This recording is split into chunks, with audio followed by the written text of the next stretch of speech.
Good Morning Business. Le débat.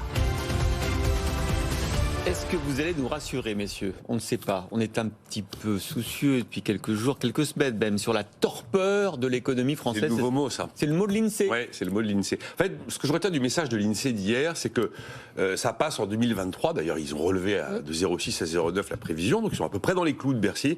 C'est un peu 2024 où les problèmes commencent, parce que dans la perspective de l'INSEE, on arrive fin décembre avec 0,3 d'acquis de croissance. Ouais.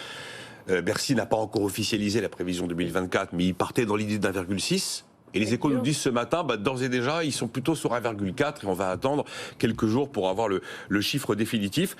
Pourquoi l'INSEE parle de torpeur? Il y a deux éléments qui nourrissent cette analyse. Le premier élément, c'est l'inflation. Alors oui, très bien, l'inflation va décélérer plus que prévu. On s'attendait à 4,4 en rythme annuel fin décembre. On va être à 4,2. Mais l'INSEE dit le rythme, quand même, de progression des prix, même si ça décélère, ça va rester un rythme important, d'où torpeur. Et puis, ils disent, dans une deuxième livraison d'hier, que la torpeur, elle est déjà lisible dans les chiffres de l'emploi. Et c'est vrai que là, c'est assez étonnant, les chiffres de l'emploi. On regarde le deuxième trimestre, alors c'est 21 000 créations d'emplois au deuxième trimestre, mais seulement 12 200 postes dans le privé. Et on était à plus de 94 000 au premier trimestre. On passe de plus 94 à plus 12 000. Et la perspective de création d'emplois 2023 de l'INSEE, elle est à plus 175 000 postes, quand en 2022, on a fait plus 445 000 emplois. Là, on a vraiment effectivement des chiffres qui sont des chiffres, les chiffres qui nourrissent ces anticipations.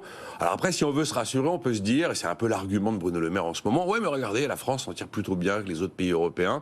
Et alors, on peut même se rassurer encore plus en prenant la une de Der Spiegel. Ouais, l'Allemagne. Voilà, la une de Der Spiegel qui dit, maintenant la France, c'est mieux que l'Allemagne. Et alors, il taille les Allemands, il taille l'ère Merkel en disant qu'elle a tout raté sur l'énergie, elle a tout raté, que le miracle des années Schröder et d'Elward, c'est complètement terminé, que Olaf Scholz est désormais le conducteur fantôme de l'Europe, voilà, notamment à cause de sa position toute récente sur le nucléaire est un cheval mort, et il considère que désormais la dynamique française est la bonne et que finalement Emmanuel Macron est arrivé, il cite le mot avec des médicaments amers mais curatifs. Bon là il pense à la fiscalité, réforme du marché du travail, donc d'après Der Spiegel la main passe, voilà, si on veut terminer la semaine en beauté. Jean-Marc Daniel, on se rassure en lisant la presse allemande ou on s'inquiète des chiffres de l'INSEE d'hier? Non, je ne vois pas très bien en quoi le fait que l'Allemagne aille mal donne satisfaction aux Français. Elle dit qu'on va bien, qu'on est la New Allemagne. Oui, qu'on va mieux. Ouais, ce qui n'est pas tout à fait la même chose. Quand vous regardez l'article, c'est pas ça qu'ils disent. Ils disent pas qu'on va mieux. Ils disent que finalement, alors qu'on se moque beaucoup des Français, ils s'en tirent plutôt pas mal par rapport aux Allemands. Ça ne veut pas dire qu'ils s'en tirent bien.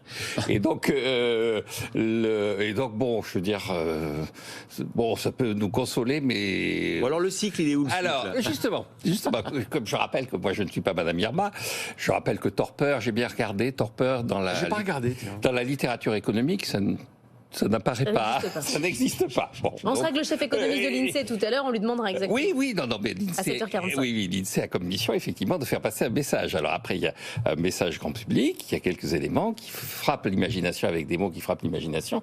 Et puis alors, il y a les données. Alors sur les données, effectivement, l'année 2023, on va terminer avec 1% de croissance, qui était la croissance qui avait été prévue d'ailleurs dans la loi de finances initiale de 2022. Et puis le cycle. Alors il faut regarder les indicateurs du cycle. Donc le premier, le plus important, c'est l'ICA. Il est à 98,5. Quoi L'ICA. Donc l'ICA, c'est l'indicateur composite avancé. C'est un indicateur qui est calculé par l'OCDE et qui est supposé être à la fois qui est saisonnalisé, mais on enlève les aléas. Donc c'est un indicateur qui est véritablement un indicateur de cycle. Et donc il est à 98,5 et vous êtes en situation d'équilibre à 100. Donc vous avez une réserve de croissance économique qui est là. Bon. Le deuxième indicateur de cycle, c'est le taux d'utilisation des capacités de production. Donc on est à 82 et à l'équilibre du cycle, on est à 84. Donc là aussi, vous avez des réserves. Que ce soit l'INSEE, non pas quand elle parle de torpeur, mais quand elle calcule un indice, ou que ce soit l'OCDE quand elle calcule un indice. Mais ce qui est intéressant, c'est dans quel sens on va. Est-ce qu'on va vers les 84 ou est-ce qu'on descend? Pas encore au bas alors. Normalement, il est en train de monter et ça veut dire qu'on est plutôt dans une phase de reconstruction. Oui. Il faut aller vers 100 et on est à 98,5, donc on a 1,5 de réserve. Et on est en train de monter. Et on est plutôt en train de monter.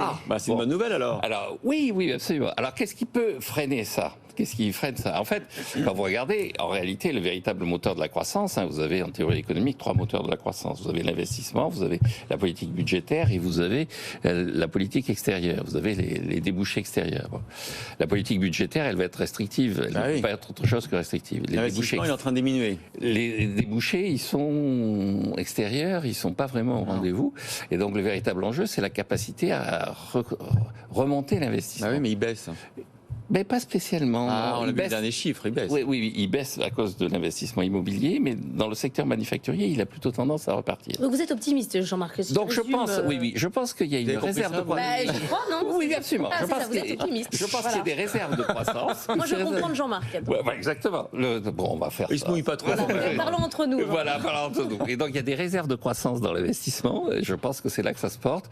Et je pense que c'est le véritable enjeu sur lequel Madame Irma doit s'appuyer, sur lequel elle peut s'appuyer, sachant qu'elle peut s'appuyer sur l'ICA et le TUC. Dans les moteurs de la croissance traditionnelle, d'après l'INSEE, c'est quand même plutôt l'espoir, c'est un peu un rebond de consommation parce que l'inflation décélère. Mais sur l'investissement, la hausse du coût du crédit, je suis pas super.